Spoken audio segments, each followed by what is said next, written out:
Earlier in the year, I made a video about the Moonstone, which was a pub in St John's Precinct, which used to host live music for free. So you went in the pub, you bought your beer, you watched the band, and the band was basically free. Now on that video there was a couple of comments from a couple of people who said that they never went to the Moonstone, but they used to go to a pub in Wood Street called the Swan.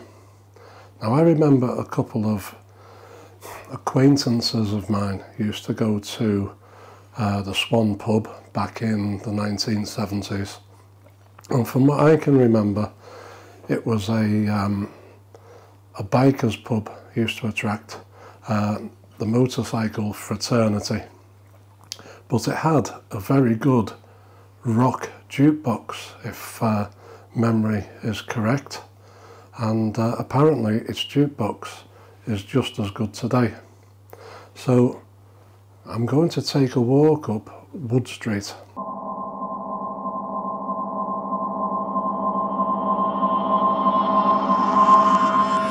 Street runs from Hanover Street, where we are now, up to Berry Street, and when you get to Berry Street, basically you come out opposite St Luke's, the bombed out church.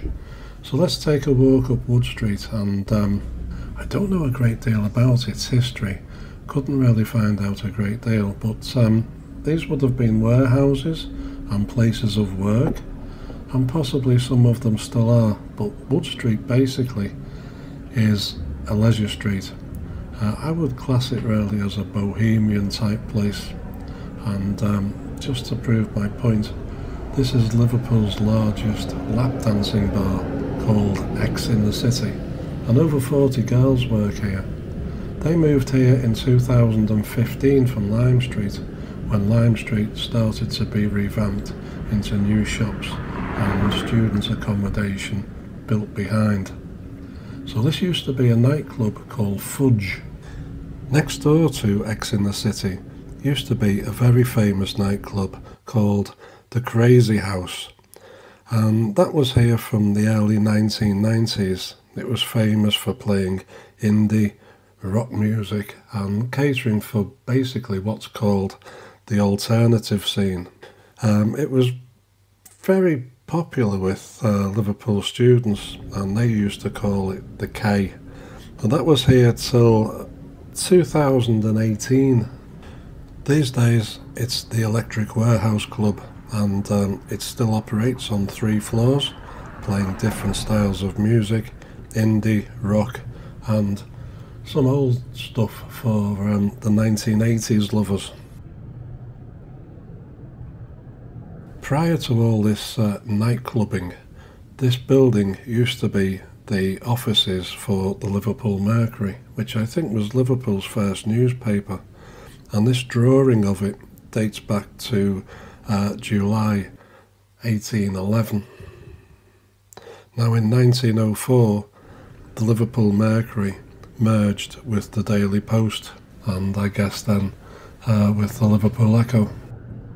Okay, so as we continue our walk along Wood Street, I thought I would go through some of the pubs and clubs that used to be here, and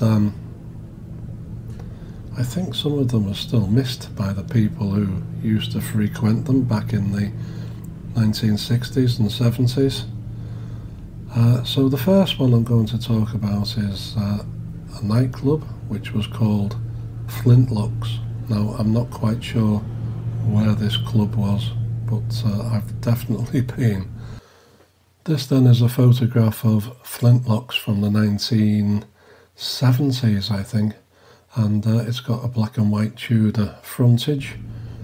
I could only actually see one building that has this type of frontage today, and I still don't think it's where the Flintlock was.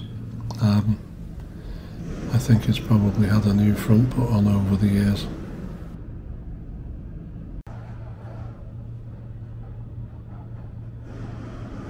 So Flintlocks, I'm not quite sure. I thought it was on this side of the road, but that photograph makes me think it's probably on the right hand side here.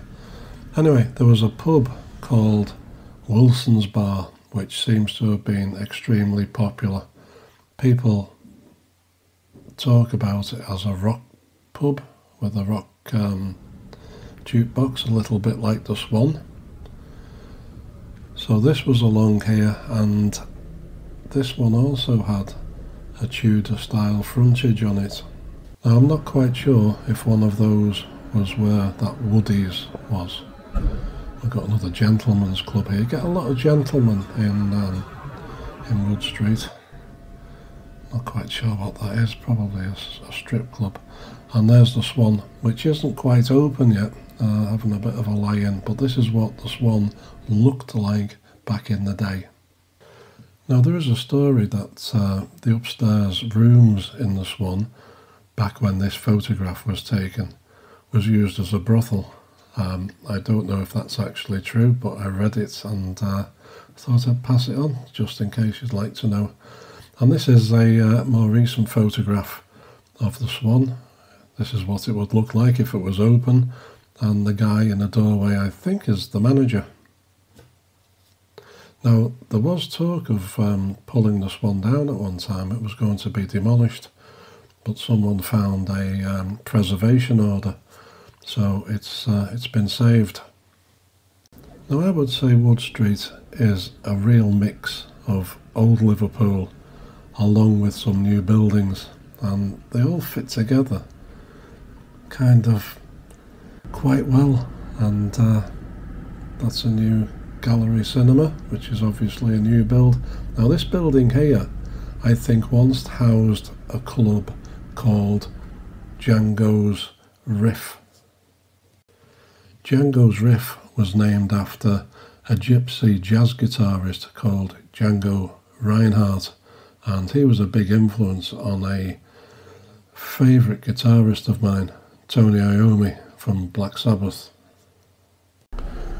So finally, I just wanted to mention this, and it's the Cabin Club. And the Cabin Club is the oldest nightclub in Liverpool, and it occupies a location which stretches from the top of Bowl Street to the top of Wood Street, basically right opposite the bombed out church, St. Luke's. Its entrance is actually on Wood Street.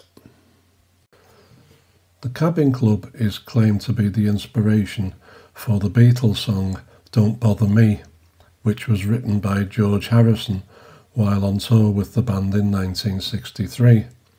The title was said to have come about after he was harassed by reporters and photographers on his way into this nightclub.